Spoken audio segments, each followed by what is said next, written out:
오늘은 사무엘상 13장 1절에서 15절로 우리에게 주시는 말씀의 제목은 신학의 부재와 신앙의 실패. 자, 오늘 13장을 살펴보기 전에 10장 말씀을 한번 봅니다. 하나님께서 사무엘 선지자를 통해서 사울을 이스라엘의 왕으로 세우셨습니다. 그리고 이런 말씀을 주셨습니다. 자, 너는 나보다 앞서 길갈로 내려가라. 내가 네게로 내려가서 번제와 화목제를 드리리니 내가 네게 가서 네가 행할 것을 가르칠 때까지 7일 동안 기다리라. 왕으로 세움받은 사울에게 하나님이 주신 첫 번째 미션은 기다리라는 것입니다. 기다리라. 우리는 처음 믿음 생활할 때 하나님을 만나고 성령으로 거듭나서 이제 하나님의 세계, 하나님을 알게 되면 무언가 하나님을 위해서 하나님이 기뻐하는 일을 하려고 하는 그런 우리의 영적 본능이기도 하고 또 종교적인 그런 심리도 우리의 가운데 있습니다. 그런데 하나님은 사울을 이스라엘의 왕으로 세우시고 사울에게 네가 이것을 저것을 어떻게 하라 이런 말씀을 하신 것이 아니라 기다릴 것을 말씀하셨습니다. 그래서 기다림은 사울왕에게 주어진 첫 번째 시험 문제다.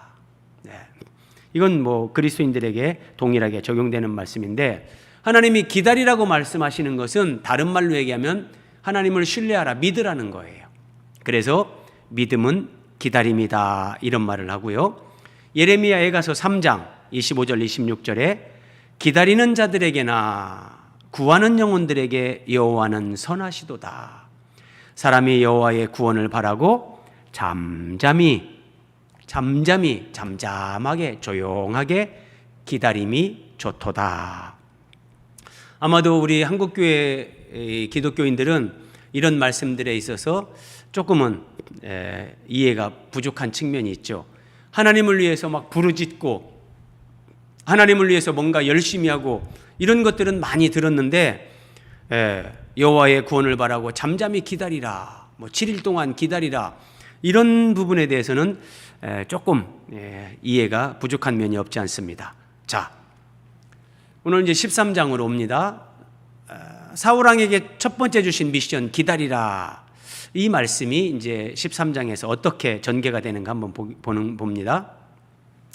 사울이 왕이 될 때에 40세라 그가 이스라엘을 다스린 지 2년에 그러니까 왕이 되고 이렇게 한 1년 가까이 또는 1년 이상의 시간이 흘렀습니다.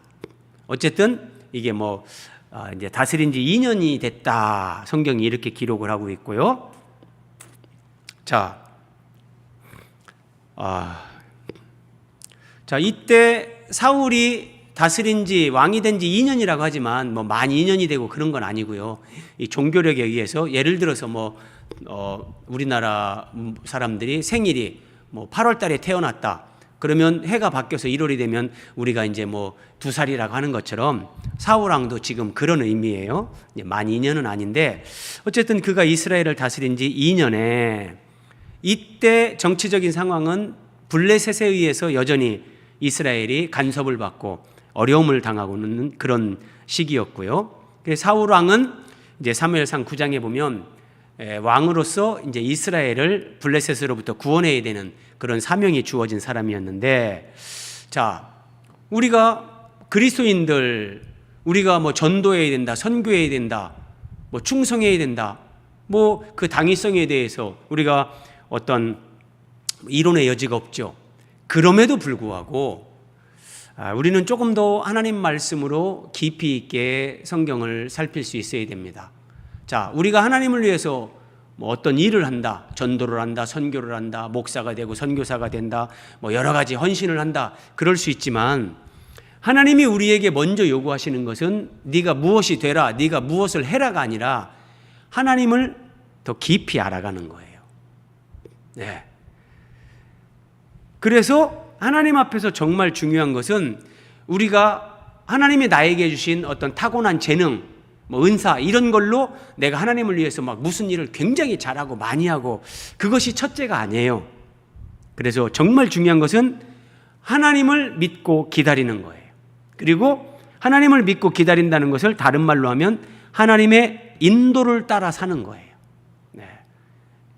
이런 훈련, 하나님 앞에서 이런 삶이 이렇게 훈련이 되고 그 다음에 하나님의 인도를 따라서 나에게 주신 은사와 어떤 그런 또 사명을 따라서 어떤 부분에 헌신을 하고 충성을 하고 주를 위해 어떤 사역을 감당하는 거, 이게 순서가 맞는 거예요. 이게요. 근데 이런 부분에 대해서 우리는 뭐 이전에 목사님들에게 많은 가르침을 사실은 받지 못했어요. 그래서 이 사울도 이제 실수를 하고 실패를 하게 되는데, 자, 2절입니다. 사울 왕이 이스라엘 사람 3,000명을 택합니다. 백성들을 불러 모았어요. 백성들을 불러 모으고 이제 사울이 이스라엘의 왕이 됐잖아요. 어쨌든 햇수로 다스린 지 2년이 됐는데 11장에서 사무엘상 11장에서 이제 암몬과의 전쟁에서 대승을 거둔 거, 그거 말고 사울이 왕이 된 후에 뭐 특별한 그게 없어요. 업적이 없고, 그러니까 사울이 이제 2년이 되면서 아마 인간적인 생각이 들었던 것 같아요. 내가 이스라엘의 왕이 됐는데 뭔가 이스라엘 나라에 이런 변화가 일어난다는 것을 보여줘야 되지 않는가. 최대의 과업이라고 할 수 있는 것, 백성들이 원하는 것은 블레셋으로부터의 이스라엘이 완전히 해방되는 거죠. 그래서 아마도 이제 블레셋으로부터 이스라엘을 구원하기 위해 사울이 이스라엘 사람들을 불러 모읍니다. 그리고 그 중에서 3,000명을 선별합니다. 3,000명을 선별해서 2,000명은 사울 왕 자기가 이제 수하에 거느리고 1,000명은 사울 왕의 아들 요나단에게 맡겨서 이제 최소한의 이 3,000명의 어떤 그런 군사 조직 이런 것들을 만드는 거예요. 그리고 나머지 백성들은 다 집으로 돌려보냈어요. 자, 그리고 근데 이제 여기에서 중요한 것은 사울이 이런 일을 행하기 전에 이스라엘 백성들 가운데 3,000명 어떤 이제 정예군을 이제 확보를 한 건데, 이전까지는 이스라엘은 신정체제였기 때문에 그런 정규군, 상비군이 없어요. 그래서 사울 왕이 3,000명을 이렇게 군사로 특별 선택을 해가지고 이제 어떤 뜻을 이루기 위해서 그렇게 군사를 이제 모집을 한 건데, 자, 근데 제가 앞에서 설명드렸지만 중요한 것은 이거예요. 중요한 것은 동그라미 3번 보세요. 성경에는 사울이 이런 행동을 하기 전에 하나님께서 사울아, 네가 이스라엘 백성들 가운데서 사람들을 불러 모아라. 한 3,000명을 특별히 선별해서 그들을 이제 정규군으로, 상비군으로 세워라. 하나님이 이렇게 말씀하시는 하나님의 인도나 지시가 성경에 전혀 나오지 않습니다. 사울이 자기 생각으로 지금 이 일을 한다는 거예요. 그리고 3,000명을 택한 후에 어떻게 하는가 보세요. 3절. 요나단이 게바에 있는 블레셋 사람의 수비대를 쳤다. 사울 왕이 2,000명을 거느리고 사울 왕의 아들 요나단이 1,000명을 이제 거느렸는데, 그 요나단이, 다시 말해서 사울 왕이 아들 요나단에게 이런 명령을 내린 거죠. 그러니까 요나단이 1,000명을 데리고 블레셋 사람의 수비대를 쳤어요. 여기에서 사울 왕이 3,000명을 모집한 정규군을 만드는 이런 의도가 드러나는 거예요. 블레셋으로부터 이스라엘을 완전히 독립시켜서 블레셋 때문에 간섭을 받고 어려움을 당하는 이스라엘 백성들을 자유롭게 하자. 만약에 사울 왕이 이걸 이룬다면 역시 우리의 왕 사울, 사울 왕 만세 만세, 백성들에게 환호를 얻게 될 거예요. 사울 왕이 이런 것을 염두에 두고 3,000명을 군사를 뽑은 거예요. 자, 어쨌든 요나단이 블레셋 수비대를 쳤어요. 그랬더니 이제 블레셋 어떤 왕궁에까지 이런 소식이 다 전해지는 거죠. 그러면 이제 블레셋은 이제 전면전 태세를 갖추고, 자, 사울이 온 땅에 나팔을 불었다. 이스라엘 전역에 이제 전령들을 보내서 사람들을 모으는 거예요. 히브리 사람들은 들으라. 이제 블레셋이 전면전을 우리에게 일으킬 것이다. 그래서 이스라엘 백성들 가운데 너희는 이제 준비하라. 이렇게 얘기를 하는 거죠. 그랬더니 온 이스라엘이 사울이 블레셋 사람들의 수비대를 친 것과 이스라엘이 블레셋 사람들의 미움을 받게 되었다. 이때까지 블레셋이 이스라엘보다 뭐 군사력이나 여러 면에서 월등합니다. 그러니까 블레셋이 전면전을 만약에 이스라엘과 벌인다면 이스라엘은 이제 위기 상황에 직면하는 거예요. 그래서 이스라엘 백성들이 야, 이 블레셋 사람들에게 우리가 미움을 받았다. 이거 보통 일이 아니겠는데 준비해야 된다. 그래서 백성이 길갈로 모여 사울을 따르니라. 사울을 따르니라. 이스라엘 백성들이 사울을 따르는 겁니다.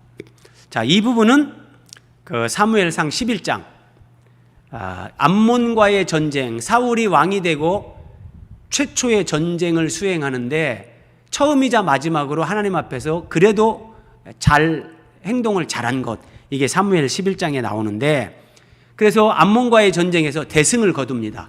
그래서 제가 이 말씀을 전하면서 설교 제목을 보이는 승리, 대승을 거뒀어요, 표면적으로는. 그런데 보이지 않는 위기가 사울 왕과 이스라엘에게 이제 거기에 이제 내재가 되기 시작하는데, 그래서 이 말씀을 참고하시면 더 유익함이 있을 겁니다. 듣지 않으신 분들은. 이스라엘 백성들이 사울을 따릅니다. 자, 그리고 보세요. 블레셋 사람들이 이스라엘과 싸우려고 모였는데 병거가 3만이다. 병거가 3만. 여러분, 병거라고 하면 이런 걸 얘기해요. 한 마리, 2마리가 최소한 이렇게 수레를 하나 끄는 거, 이걸 병거라고 하는데, 그러면 이 병거에는 군사가 1명이 타든지 이 그림처럼 2명이 타든지 최소한 이렇게 되는 거예요. 그러면 블레셋의 병거가 3만이면 그 병거에 탄 군사만 해도 최소 3만 명에서 6만 명이에요. 이스라엘은 군사가 정규군으로 모집된 게 3천 명, 그리고 블레셋의 마병이 6천 명, 말 타고 이 전쟁에 참여하는 사람이 6천 명, 그리고 그냥 보병으로 참전한 블레셋의 백성들, 그들은 해변에 모래같이 많더라. 셀 수 없을 정도로 블레셋의 많은 사람들이 이제 이스라엘과 싸우려고 전면전을 펼치는 거예요. 베다웬 동쪽 믹마스에 진을 쳤다. 그랬더니 이스라엘 사람들이 위급함을 보고 절박하여, 군사 3천 명, 거기에 이스라엘 백성들이 조금 더 이제 뭐 나오는 사람들도 있었겠지만, 어쨌든 블레셋의 병거가 3만, 마병이 6천, 블레셋의 보병은 셀 수 없을 만큼 해변에 모래같이 많았다. 그랬더니 이스라엘 백성들이 그 블레셋의 그 군사 숫자, 그들이 가지고 있는 병거, 어떤 뭐 말 탄 사람들, 마병, 이런 것들을 보면서 위급함, 어떤 정말 큰일 났구나, 이 절박함, 이걸 느끼면서 이스라엘 사람들이 어떻게 합니까? 굴, 숲을, 바위 틈, 은밀한 곳, 웅덩이에 막 숨었습니다. 야, 이러다가는 우리 다 죽겠다, 막 숨는 거예요. 도망가는 거예요. 어떤 히브리 사람들은 요단을 건넜다. 이거 오늘날로 얘기하면 탈령하는 거예요. 탈령. 사울왕과 함께 블레셋과 이제 전쟁을 벌이기 위해서 모였었는데, 아이고, 나부터 살고 보자. 탈령병이 속출하는 거예요. 그리고 남아있던 이스라엘 백성들은, 모든 백성은 떨더라. 벌벌벌벌 떠는 거예요. 벌벌벌 떠는 거예요. 자, 여러분, 전쟁터에 나온 이 백성이라고 하든지 뭐 군사라고 하든지, 어쨌든 이스라엘 이 백성들이 이렇게 벌벌 떤다는 것은 이미 심리전에서 끝난 겁니다. 이미 심리전에서 이스라엘은 블레셋에 이미 패배한 거예요. 이길 수가 없죠. 벌벌벌 떨고 어디 뭐 웅덩이에, 굴 속에, 수풀에 숨는 사람들, 탈령병이 속출하는 상황에서 전쟁 못 이깁니다. 이건 하나마나 끝난 전쟁입니다. 지금 이런 위급한 상황.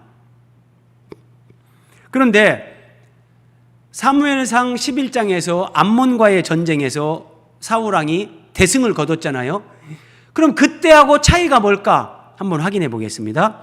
사무엘상 11장 6절에서 7절. 사울이 이 말을 들을 때에 암몬 왕 나하스가 이제 야베스 사람들에게, 이스라엘 사람들에게 얘기했죠.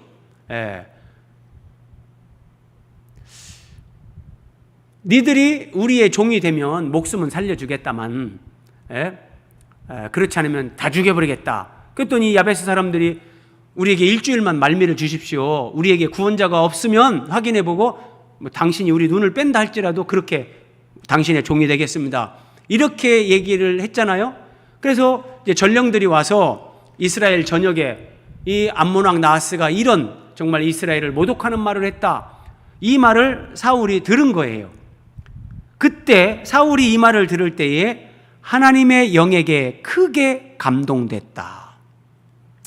하나님의 성령께서, 하나님의 거룩한 영이 사울의 이 마음에 막 충만하게 뭔가 감동을 주고 막 그런 의분을 주는 거예요. 암몬 사람 나하스, 이 이방인들이 하나님의 백성들을 이렇게 모독할 수 있는가? 내가 가만히 있을 수 없다. 하나님의 영의 감동으로 의분이 일어났어요. 그리고 백성들도 보세요. 여호와의 두려움이 백성에게 임하매 그들이 한 사람같이 나온지라. 백성들에게는 하나님의 두려움이 막 임했어요. 야, 우리가 사울 왕을 따라서 이제 암몬과 이 전쟁에 참전하지 않으면 이거는 하나님 앞에서 정말 안 되는 일이구나. 우리가 이스라엘 백성들이라면 사울 왕과 더불어 암몬과의 전쟁에 우리가 출전해야 된다. 이런 두려움이 임해서 백성들과 사울 왕이 하나가 돼서 전쟁을 하면서 대승을 거둔 거예요. 그런데 제가 앞에서 말씀드렸던 것처럼 지금 이제 블레셋을 사울 왕이 먼저 치는데, 그러기 위해서 3,000명을 정규군을 모집을 했는데 하나님의 영의 감동, 하나님의 말씀, 하나님의 지시하심, 하나님의 인도하심이 전혀 없었다는 거예요. 사울 왕에게 하나님의 영이 크게 감동하셨다. 이것은 하나님께서 사울, 네가 백성들 앞장서서 암몬과의 전쟁에 네가 앞장서라. 그게 하나님이 말씀하시는 거고 하나님의 그게 인도란 말이에요. 그런데 이러한 하나님의 인도, 사인, 명령, 지시가 블레셋과의 이 전투에 전혀 없어요. 전혀 없어요.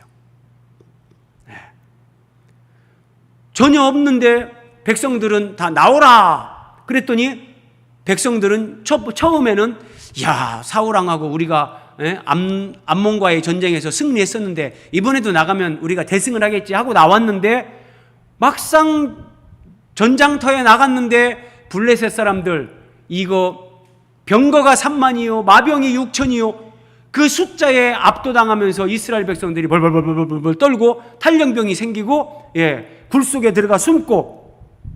자, 왜 유사한 전쟁임에도 불구하고 이런 결과, 이 담대함과 두려움이 이렇게 희비가 엇갈리게 되는가? 하나님의 인도를 따르지 않는 거예요. 하나님의 지시가 없었는데 자기들 생각으로, 사람 생각으로 이렇게 하는 거예요. 그러니까 담대함이 없어요. 담대함이. 한번 보세요. 시편 3편 6절에서 다윗이 이렇게 고백합니다. 천만인이 나를 애워싸 진친다 하여도 나는 두려워하지 않는다. 여러분, 우리가 하나님의 인도를 따르고 하나님 편에 서면, 하나님 말씀을 따라 살면 환경적으로는 천만인이 나를 둘러싸서 나를 죽이려고 애워싸고 진치는 것 같다 할지라도 이 마음에는 두려움이 없습니다. 하나님이 주시는 담대함, 평강, 마음대로 해봐라. 죽이려면 죽여봐라. 하나님이 허락하지 않으면 내 목숨을 니들이 어찌할 수 없다. 이런 담대함이 솟구쳐 오르면서 뭐 끄떡하지 않는 거예요. 한 절 더 보세요. 시편 56편에서 내가 하나님을 의지하고 그 말씀을 찬송하올지라. 자, 여기도 똑같아요. 하나님을 의지하고 그 말씀을 찬송한다. 야, 하나님의 언약의 말씀. 하나님은 그 언약의 말씀을 너무나 신실하시게 말씀하신 그대로 이루시는구나. 그래서 그 말씀을 찬송한다. 그리고 이 말씀이 우리가 조금 더 깊이 신학적으로 묵상을 하면 여러분 요한복음 1장으로 오면 이 말씀은 예수 그리스도. 태초에 말씀이 계시니라. 이 말씀이 하나님과 함께 계셨다. 이 말씀이 곧 그리스도란 말이에요. 그리스도. 내가 하나님을 의지하였은즉 두려워하지 아니하리니 혈육을 가진 사람이 내게 어찌 하겠느냐. 이런 담대함이 막 솟구쳐 오르는 거예요. 그러니까 내가 하나님을 의지하는 사람인가? 믿음으로 하나님을 지금 의지하고 있는가? 내가 하나님 말씀을 따라 살면서 하나님 말씀에 순종하고 있는가? 이거예요, 이거. 내가 하나님 말씀에 순종하면서 하나님 편에 서서 믿음으로 살고 있는가? 이것이 전제가 되면 우리는 눈에 보이는 환경, 사람, 죽을 것 같은 그런 눈앞에 펼쳐진 환경 앞에서도 두려워하지 않습니다. 두려움을 뛰어넘는 하나님이 주시는 평강, 담대함. 사람이 내게 어찌하겠느냐. 하나님이 생명을 주관하고 하나님이 이 지금 모든 상황, 이 전쟁까지도 하나님이 주관하고 섭리하시는 분인데 누가 어찌하겠는가. 이런 담대함이 하나님으로부터 오는데, 이제 오늘 본문 사무엘상 13장에서 사울 왕과 이스라엘 백성들은 하나님을 의지하는 것도 없고 그 말씀을 따라 순종하는 것도 아니었고 자기들 생각으로 사울 왕은 내가 블레셋을 쳐서 블레셋을 무찌르면 이스라엘 모든 백성들이 이 왕의 권위를 이제 더 인정하지 않을까, 뭐 이런 인간적인 생각. 이스라엘 백성들은 하나님을 의지하고 하나님 말씀을 따르는 것이 아니라 이전에 암몬과의 전쟁에서 사울왕 따라갔더니 대승을 거뒀는데 뭐 이번도 그렇게 되겠지, 이런 생각. 하나님을 실질적으로 믿고 의지하고 하나님 말씀을 따르는 게 아닌 거예요. 그러니 눈에 보이는 블레셋의 그 숫자, 어떤 군사력, 이걸 보고 거기에 압도당하면서 벌벌벌 떨면서 다 두려워했던 거예요. 여러분, 어떤 상황에서도 내가 하나님의 말씀을 따르고 하나님이 기뻐하는 쪽을 선택하면 환경적으로, 한시적으로는 우리가 고통을 당하고 어려움을 당할 수 있지만 마음은 평강이 넘치고 두려움으로부터 벗어납니다. 강하고 담대한 그런 하나님이 주시는 그 믿음이 우리 속에서 막 역사하는 거예요. 그래서 내가 하나님 말씀에 순종하고 하나님 편에 서서 믿음으로 살아가는 삶이 참 중요하다. 그런데 이제 이스라엘 백성들은 굴 속으로, 수풀로, 막 웅덩이로 숨고요. 어떤 사람들은 요단강을 건너 탈영을 하고, 이런 위급하고 절박한 위기 상황, 이 상황인데 사울은 사무엘이 정한 기한대로 이레 동안을 기다렸다. 그러니까 사무엘이 사울에게 7일만 기다려라 이렇게 얘기를 한 거예요. 이게 물론 이제 뭐 사무엘상 10장 그 말씀하고 이제 문맥적으로는 연결되고 실질적으로 시간적으로 이게 직접적으로 뭐 그렇게 연결되는 건 아닌데 7일 동안 기다리라고 했죠. 그때도 그 7일이라는 것은 7은 성경에서 완전수이기 때문에 어쨌든 우리가 늘 하나님 앞에서 그런 기다리는 삶을 살아야 되는 건데, 또 여기에서도 사무엘이 사울에게 이레 동안 기다려라 그렇게 했는데 이레 동안을 기다렸으나 사무엘이 오지 않았다. 그리고 백성이 사울에게서 흩어지는지라. 여러분, 이거 경험해보지 않은 사람들은 이 마음 다 이해하지는 못합니다. 한번 보세요, 여러분. 이게 여러분들의 이야기로 한번 그렇게 적용을 해보세요. 바다에 모래같이 많은 블레셋의 군대가 병거를 앞세워서 압박해 옵니다. 이런 위급함, 절박한 상황에서 사울왕이 그래도 7일을 기다렸어요. 그런데 하나님의 사람 사무엘은 오지 않는 거예요. 탈영병이 속출하는 이런 삼중적 위기 상황에 사울왕이 처하는데, 자, 이런 상황에서 여러분은 하나님을 믿고 기다릴 수 있는가 한번 자문자답해 보십시오. 쉽지 않습니다. 자, 사울이 번제와 화목 제물을 이리로 가져오라. 그 사무엘이 오면 이 번제와 화목 제물을 드리고 하나님이 이 전쟁에서 우리와 함께하고 우리를 도와주고, 그래서 하나님의 은혜와 능력으로 우리는 이길 수 있다. 그러니까 백성들도 어떤 하나님 중심으로 이게 딱 결집이 되는데 사무엘이 도착을 하지 않으니까 제사도 못 드리고 이게 안 되는 거예요. 백성들이 막 흩어지는 상황. 그래서 사울이 번제와 화목제물을 이리로 가져오라 하여 번제를 드렸다. 사울 왕이 번제를 드렸어요. 자, 그런데 여러분, 레위기에 보면 제사는 제사장만 드릴 수 있습니다. 하나님이 그렇게 명하신 거예요. 제사는 제사장만 드릴 수 있는데 왕이라고 지금 사울이 어떤 왕의 그 지위, 위치 이런 걸 이용해서 자기가 제사를 드린 거예요. 이 참 심각한 문제를 야기하는 건데, 자, 본론을 조금 더 살피기 전에 한 가지 여러분들에게 생각할 수 있게끔 제가 말씀을 드립니다. 사울이 여기에서 지금 번제와 화목제를 가져오라 하고 번제를 드렸다 나오잖아요. 화목제도 이제 태워서 드리는 번제이기 때문에 이 번제와 화목제 두 가지를 다 드린 것으로 이해를 해도 뭐 틀리지 않습니다. 어쨌든 제사를 드렸는데 사울 왕은 이 번제, 화목제에 대한 의미를 정말 한 번이라도 진지하게 생각했을까? 번제가 여러분 영적인 의미가 뭡니까? 양을 잡아서 각을 뜨고 불에 태워서 하나님 앞에 태워서 바치는 거잖아요. 이것은 세상 죄를 지고 가는 하나님의 어린 양으로 이 땅에 오시는 예수님이 모든 인류의 죄를 짊어지고 십자가에서 몸짓고 피 흘려 죽기까지 복종하실 것, 이것을 모형과 그림자로 보여주는 것이 번제잖아요. 화목제물은 하나님과 사람 사이의 죄 때문에 그 화평이 깨졌는데 예수 그리스도께서 화목제물이 되셔서 십자가에 달리심으로 하늘과 땅을 연결하고 하나님과 죄인들을 화해케 하면서 화목하게 하는 화목제물이신 예수 그리스도를 예표하는 것이 화목제인데,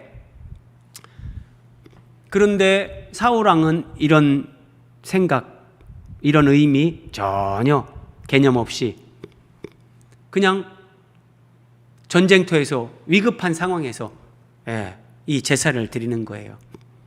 자, 제가 여러분 오해하지 말라고 미리 써놨는데, 자, 동그라미 2번 보세요.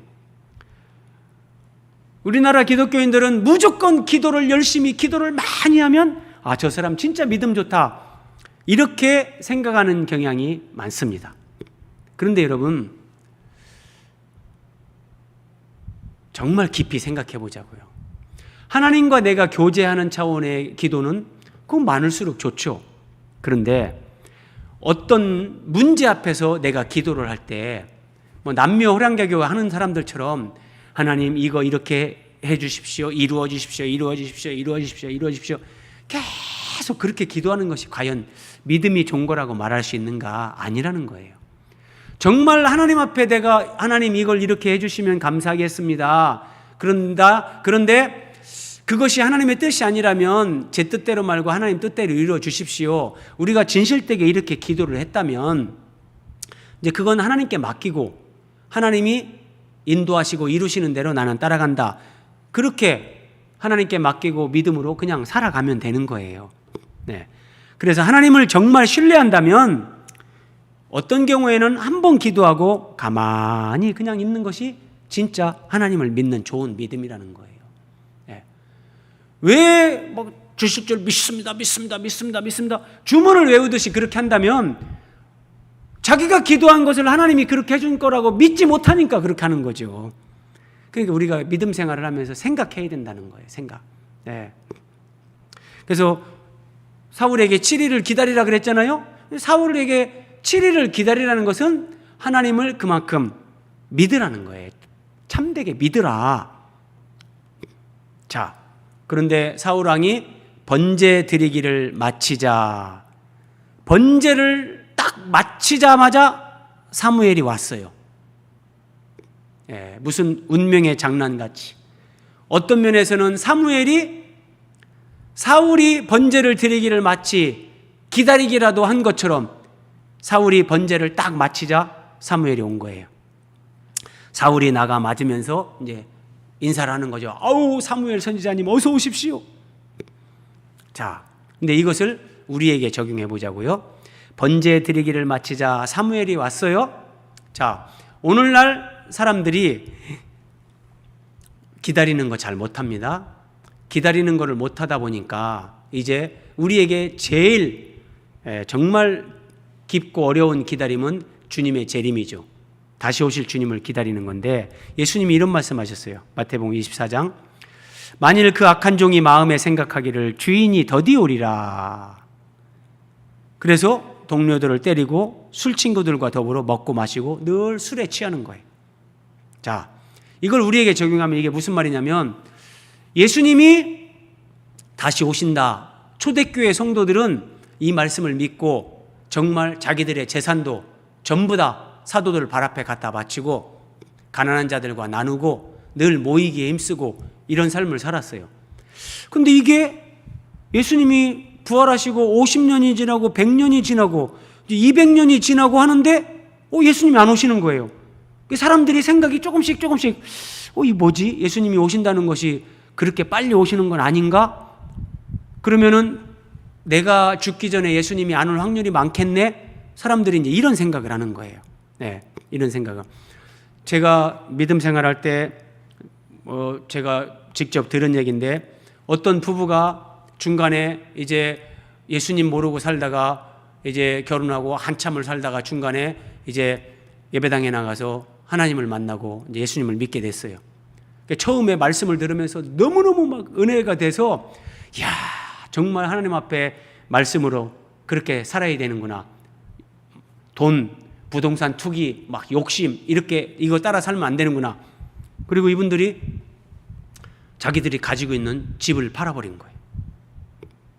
가지고 있어도 그냥 집값이 막 올라가는데, 우리는 뭐 집값 올라가는 거 이런 거 진짜 그렇게 살지 말자. 네, 그렇게 하고 하나님 앞에 믿음으로 살았어요. 그래서 막 믿음이 쑥쑥 자라갔죠. 아들, 딸 낳고 잘 살았어요. 그런데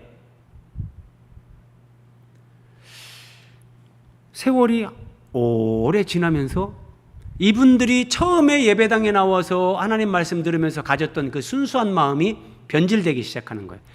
야, 우리가 처음에 예배당 나와서 집을 팔아버린 거 우리가 너무 순진했다. 우리가 너무 생각이 짧았다. 세상에 살면서 그렇게 살면 안 되는 건데, 이렇게 생각이 바뀌는 거예요. 여러분, 어떤 게 맞을까요? 처음 내가 주님을 만났을 때 정말 주님 앞에서 내가 이렇게 살아야지, 그 마음이 맞는 마음이죠. 사람들이 처음에는 주님 앞에 그 은혜 받고 헌신하고 막 그렇게 하는데, 주인이 더디 오리라. 이거 우리 인생 100년 인생이라고 하는데 아직 내가 뭐 살려면 얼마를 더 살아야 되는데 주님은 그때까지 안 오실 거고 안 되겠다.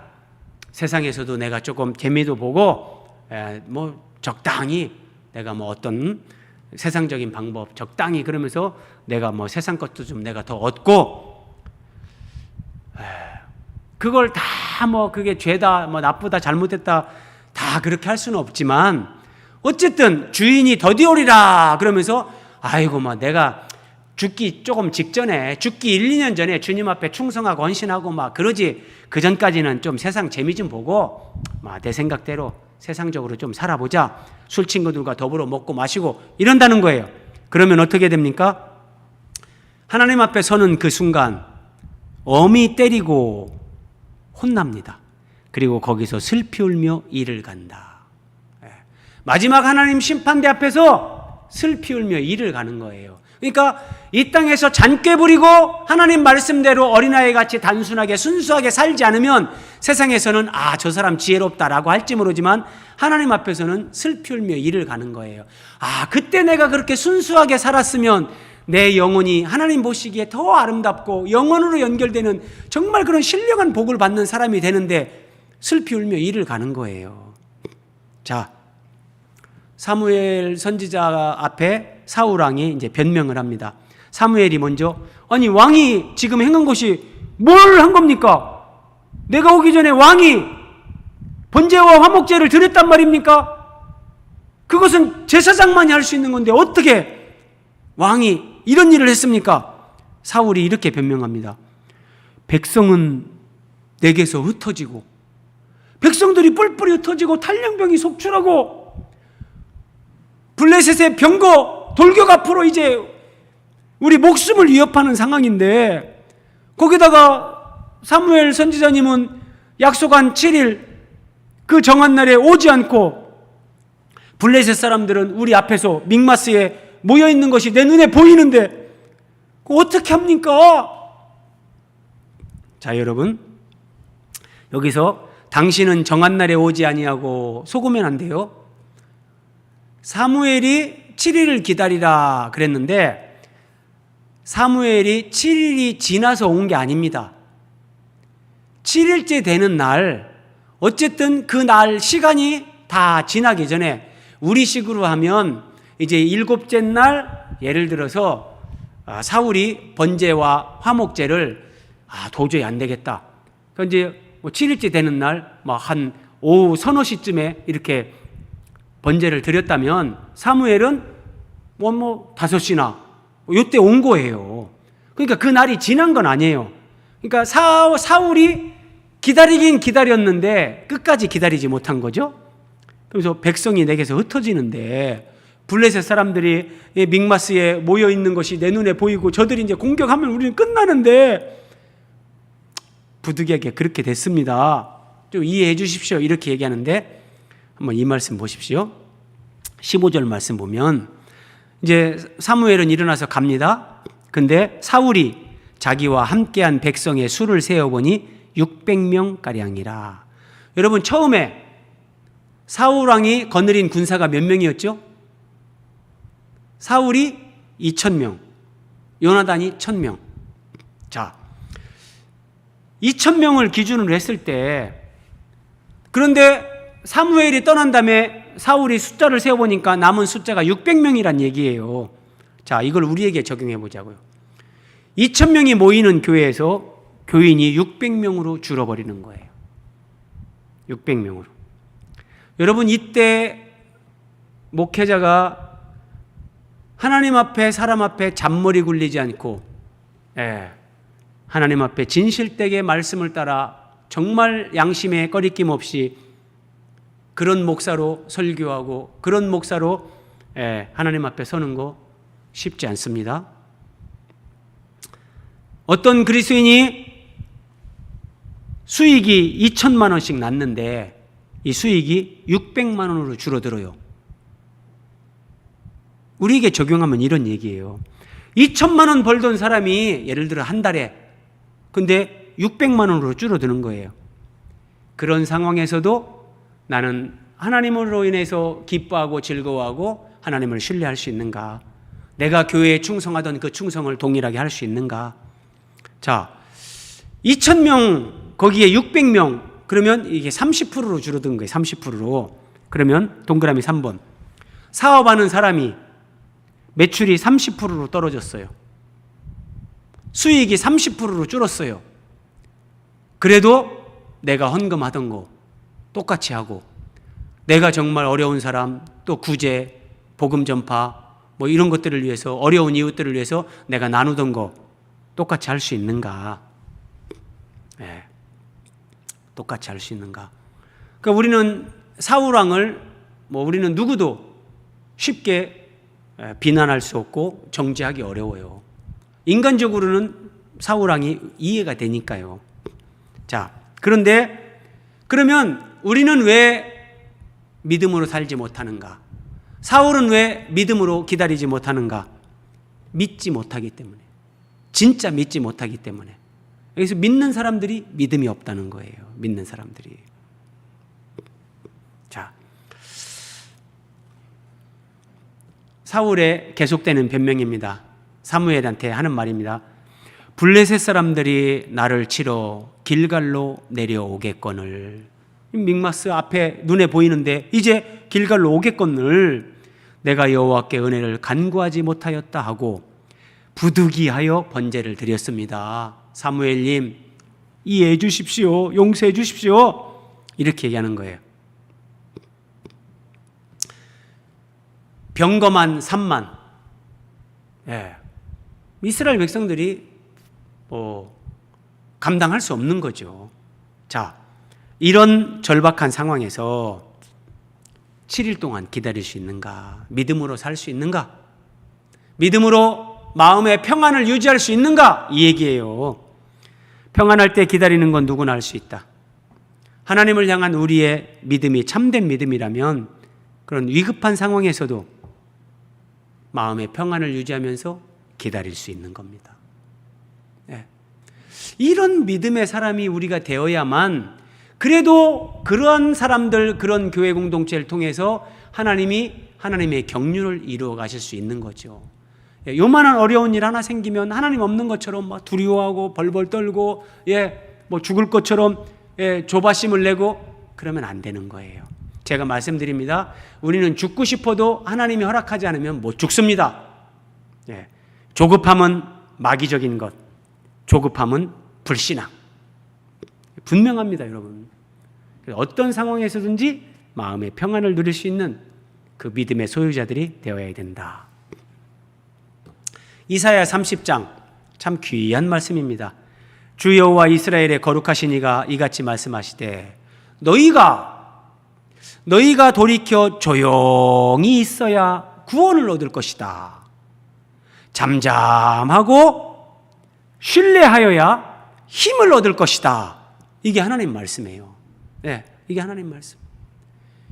어떤 위기 상황, 절박한 상황이지만 하나님을 신뢰하고 조용히 있어야 구원을 얻고 잠잠하고 신뢰하여야 힘을 얻는데 너희가 원하지 아니하고 이르기를 아니라 우리가 말 타고 도망하겠다.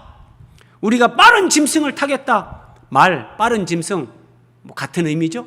그러니까 빨리 행동을 하고 빨리 도망가고 하나님은 이스라엘 백성들에게 너희가 조용히 있어야 잠잠하고 하나님을 신뢰하여야 구원을 얻는다. 너희가 힘을 얻는다. 여러분 이게 정말 기독교 신앙이라니까요.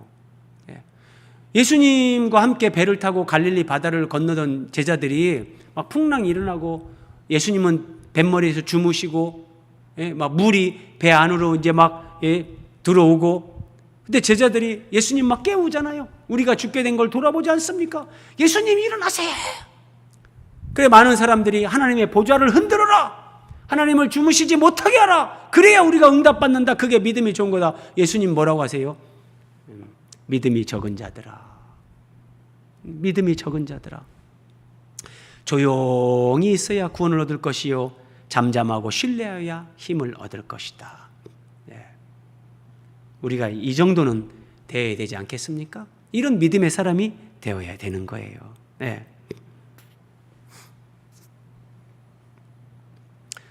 사무엘이 사울에게 말합니다. 왕이 망령되이 행하였도다. 망령되게 행했다. 여호와께서 왕에게 내리신 명령을 지키지 아니하였다. 그러니까 7일 동안 기다리라. 하나님이 사무엘을 통해서 사울에게 말했는데 이것은 기다려도 되고 안 기다려도 되는 그런 것이 아니라 하나님의 명령이었어요. 반드시 7일을 기다리라고 내리신 명령이었단 말이에요. 그런데 지금 왕이 망령되이 행하였다. 그래서 어떻게 되는가? 왕의 나라가 길지 못할 것이라. 사울, 당신 자손, 베냐민 지파 그 왕위가 오래가지 못할 것이다. 그리고 여호와께서 왕에게 명령하신 바를 지키지 아니하였으므로 이제 여호와께서 그의 마음에 맞는 사람을 구하여 여호와께서 그를 그의 백성의 지도자로 삼는다. 당신은 폐위될 것이고 다른 사람이 왕위에 앉게 될 거다. 자, 여러분 여기에서 오늘 말씀의 결론 부분 매우 중요한 질문을 드립니다. 여러분은 사울이 번제를 드렸다. 그래서 하나님 앞에 죄를 졌다. 교회를 오래 다니신 분들은 이 이야기는 다 알고 있어요. 그런데 사울이 번제를 드린 것이 어떤 것을 잘못한 것인가? 무엇을 잘못한 것인가? 그냥 우리가 표면적으로는 제가 말씀드렸어요. 제사는 제사장이 드려야 되는데 자기가 왕의 지위를 이용해서 제사를 드렸다. 그래서 이게 잘못된 거다. 여기까지는 알아요. 그런데 지금 사울이 번제를 드린 것으로 인해서 하나님이 당신의 나라가 길지 못할 것이다. 당신은 폐위되고 다른 왕이 당신의 자리에 앉게 될 거다. 이런 무서운 말씀을 하세요. 아니, 사울이 번제를 드렸다는 것이 어떤 의미가 여기에 있길래, 그게 무슨 죄이기 때문에 하나님이 이렇게까지 말씀하시는가, 이런 의문을 가져보는 것이 여러분 당연한 겁니다. 사울왕이 번제를 드린 것이 어떤 잘못인가, 이 이제 신학적인 의미를 여기서 우리가 이해해야만 이 사울이 이 범한 이 죄가 얼마나 무서운 죄인가 알게 되는데, 자, 한번 잘 보세요, 여러분. 결론 부분이에요. 사울은 번제와 화목제를 자신이 드리려고 했고, 드렸죠? 번제를 드렸죠? 근데 자, 번제와 화목제는 한번 보세요. 동그라미 1번. 하나님과 인간 사이에 중보자가 되셔서 번제와 화목제를 드려주실 수 있는 분은 오직 예수 그리스도 한 분입니다.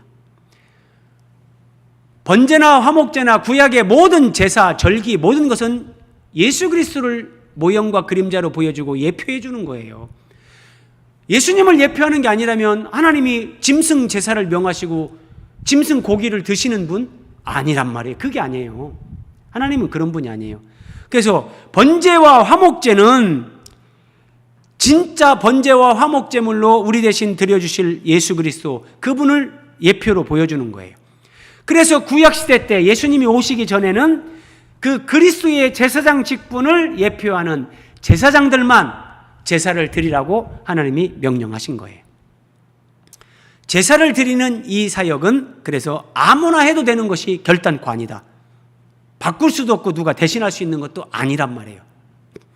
자, 사울이 번제를 드렸다. 이걸 신학적으로 보면 그리스도의 대속 사역을 자신이 행하는 것과 같은 죄를 짓는 것이다. 예수님이 오셔서 번제 제물이 되어 주시고 화목 제물이 되어 주시는 것, 그래서 예수님을 예표하는 제사장들이 그 제사를 드리라고 하나님이 말씀하셨는데, 사울이 직접 번제를 드리고 화목제를 드린다는 것은 내가 이 번제, 화목제, 내가 이것을 이루는 사람, 그런 의미를 여기에서 갖게 되는 거예요.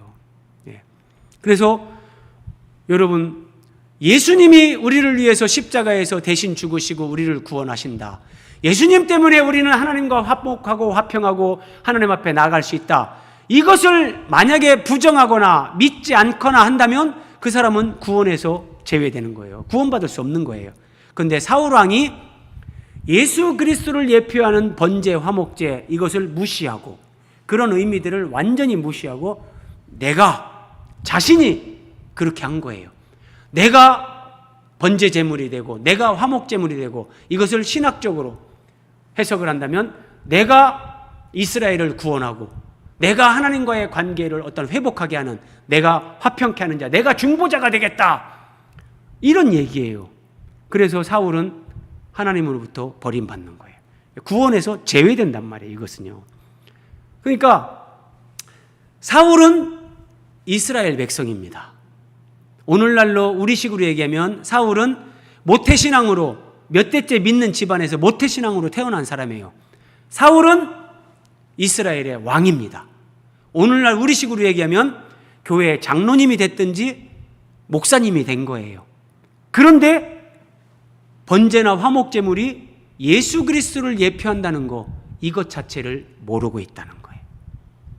우리의 번제제물 되시는 예수님, 하나님과 우리 사이를 화목하게 하시는 화목제물이신 예수님, 이거를 모르고 있다는 거예요.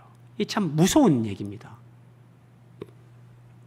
그래서 한번 보세요. 13절에 사무엘이 사울에게 이르되 왕이 망령되이 행하였도다. 이 망령되이 행하였다는 거, 이 의미가 히브리어 사칼이라는 단어를 쓰는데, 왕이 참으로 바보 천치같이 행했다. 정말 당신 미련하게 행했다. 너무너무 어리석게 행했다. 이런 얘기예요. 이런 얘기예요. 망령되이 행했다. 어째 이스라엘의 왕이 된 사람이 바보 천치같이 미련하게 어리석게 이렇게 할 수가 있냐. 여러분, 우리식으로 얘기할까요? 아니, 목사가 돼서 선교사가 돼서 장로님이 돼서 어떻게 이렇게 성경의 ABC도 모르고 번제나 화목제물이나 이런 내용이 이게 뭘로 의미하는지도 모르고 이럴 수가 있는가? 바보같이 행했다. 바보같이. 믿음 생활 헛것이다. 지금까지. 인생 잘못 살았다. 뭐 이렇게 얘기하는 거랑 똑같은 거예요. 성경을 모르면 이렇게 되는 거예요, 여러분. 여러분 잘 아는 대로 우시야 왕, 유다 나라의 10번째 왕인데, 우시야 왕은 여호와 보시기에 정직히 행했다 이런 평가를 받는 왕, 하나님 보시기에 선한 왕 중에 한 사람입니다. 그런데 우시야가 한순간 이제 교만이 들어왔어요, 마음에. 그래서 성전에 들어가서 제사장들이 하나님 앞에 향을 피워서 분향을 하는데, 여러분 우리가 성막에서 공부했잖아요. 향불을 피워서 그 향 연기와 향 냄새를 이렇게 하나님 앞에 올려드리는 것은, 그것은 뭘 얘기하는 거예요? 하나님과 사람 사이에 중보자 되시는 우리 주 예수 그리스도, 예수님이 중보자가 되셔서 우리를 위해서 기도하시는 거예요. 그래서 그 연기, 향연이 하나님 앞에 싹 상달되면서 예수님의 그 중보기도 응답으로 우리가 구원을 받는 거, 이것을 시각화해서 모형과 그림자로 보여주는 건데, 그러니까 분향을 한다는 것은 그 예수 그리스도의 그 중보자, 그 중보자적인 그 역할을 내가 하는 건데, 제사장만이 할 수 있는데 우시야 왕이 교만이 들어서 내가 분향하겠다 막 성전에 들어간 거예요. 그래서 아사랴라는 대제사장이 제사장들, 일반 제사장들 80명을 막 데리고 들어가서 왕이여 이러시면 안 됩니다. 우시야여, 여호와께 분향하는 일은 왕이 하는 것이 아닙니다. 오직 분향하기 위하여 구별함을 받은 아론의 자손 제사장들이 하는 겁니다. 성수에서 빨리 나가소서. 왕이 여기서 범죄하다가는 하나님의 진노를 삽니다. 빨리 나가세요. 이렇게 얘기를 했는데 말 안 듣는 거예요. 어떻게 됐는가? 우시야가 손으로 향로를 잡고 분향하려 하다가 화를 내니, 그가 제사장에게 화를 낼 때 여호와의 전안 향단 곁 제사장들 앞에서 그의 이마에 나병이 생긴지라. 이마에 우시야 왕 문둥병이 생긴 거예요. 여러분, 이런 의미를, 신학적인 의미를 모르면 뭐 선한 왕이라고 여호와 보시기에 정직히 행했다 그렇게 평가를 하나님이 했으면 한 번 정도 실수를 봐주시면 되지. 여러분, 하나님이 용서할 수 있는 죄가 있고 용서할 수 없는 죄가 있어요. 자, 성령을 모독하는 자는 죄사함을 받을 수 없다. 예수님도 그런 말씀하셨는데, 내가 분향을 하겠다는 것은 제사장도 아닌데 내가 하나님과 사람 사이에 내가 중보자가 되겠다는 거예요. 내가 구원자가 되겠다. 이거는 하나님이 용서할 수 없는 거예요. 그것은 오직 예수님만이 그런 중보자가 될 수 있는데, 내가 번제를 드리겠다, 내가 화목제물을 드리겠다, 이거는 있을 수 없는 거예요. 똑같은 의미예요. 그래서 우시야의 이마에 나병이 생겼다. 죽을 때까지 비참한 인생을 삽니다. 우시야 왕이 죽는 날까지 나병 환자가 되었고, 나병 환자가 되매 여호와의 전에서 끊어져 별궁에 살았다. 그냥 별궁에 살면서, 초라하게 그렇게 살면서 그냥 죽음을 맞이한 거예요. 자, 말씀을 마무리합니다. 사울왕의 죄는 표면적으로 보면 기다리지 못했다, 그리고 제사장들이 드리는 제사를 드렸다, 이렇게만 볼 수 있지만 이것을 신학적으로, 궁극적으로 사울왕의 죄의 본질은 이거예요. 구원하심이 오직 예수 그리스도의 속죄 사역에 있다는 이 불변의 구원 진리를 믿지 않은 거예요. 그리고 내가 번제를, 화목제를, 자신이 구원을 이루겠다고 하는 불신앙과 교만, 이거는 용서받을 수가 없는 거예요. 내가 구원을 이루겠다는 거예요. 그건 예수님이나 하시는 건데 이것은 용서받을 수가 없는 거예요. 이것은. 자, 그래서 동그라미 2번 보세요. 이런 사울의 죄의 이면, 겉으로 드러나는 내가 번제와 화목제를 드린 사울왕의 죄의 이면에는 성경이 계시하는 예수 그리스도, 그 번제와 화목제물이 의미하는 신학적인 의미, 이것은 모형과 그림자고 하나님의 아들 예수님이 우리를 위해서 번제제물이 되고 화목제물이 되는 거다, 이런 것에 대한 영적인 무지, 알지 못함이 이면에 깔려 있는 거예요. 어떻게 이럴 수가 있을까? 이스라엘 백성이요, 이스라엘의 왕까지 된 사람이 이랬다는 거예요. 그래서 성경 신학, 성경이 우리에게 얘기하는 핵심 줄기가 뭐냐? 하나님의 구원, 예수 그리스도를 통한 하나님의 구원, 그리고 그 예수님을 통해서 이루어가는 하나님의 경륜의 비밀, 하나님의 나라의 완성, 교회, 이런 것들, 한마디로 이 성경 신학에 대한 부재, 성경의 가르침의 그 핵심 내용을 알지 못함으로 말미암아 신앙에서 실패하고 인생에서 실패하는 사람이 됩니다. 무서운 거예요, 여러분. 신앙에서 실패하면 인생에서도 실패하는 거예요. 우리가 여러분 그래서 성경을 알아가는 것이 얼마나 큰 복인지 여러분 알아야 됩니다. 성경은 오직 하나님의 아들 예수 그리스도를 우리에게 가르쳐 줍니다. 그리고 그 예수님을 통해서 하나님이 이루어가는 하나님 나라의 완성, 교회의 비밀, 하나님의 경륜의 비밀을 우리에게 계시합니다. 그래서 성경을 통해서 예수 그리스도와 예수 그리스도의 몸된 교회, 하나님 나라의 완성, 이것을 알아가게끔 그 깨달음을 주고 성경으로 은혜 받게 하는 것, 이것이 하나님이 주시는 가장 큰 복이다. 정말 하나님을 사랑하는 사람들에게 하나님이 주시는 가장 큰 복이다. 성경을 깨달아가는 것. 여러분, 사울왕의 실패의 본질은 이런 성경의 핵심 가르침의 내용, 그 성경 신학의 부재, 성경에 대한 구원 진리에 대한 알지 못함, 그 무지가 이면에 있으면서 그 무지로 말미암아 신앙에서 실패하고 인생에서 실패하고 다 실패하는 존재가 된다는 거예요. 좀 씁쓸하지만 교훈으로 삼아서 오늘 우리가 이 말씀을 깨달아가는 은혜가 얼마나 큰 은혜이고 우리가 하나님의 경륜을 이루는 말씀이신 그리스도와 함께 살아가는 이 은혜가 얼마나 큰 은혜요 축복인가를 알고 평생에 하나님 말씀 붙잡고 그 말씀의 은혜 사모하면서 주님 앞에 충성하는 우리가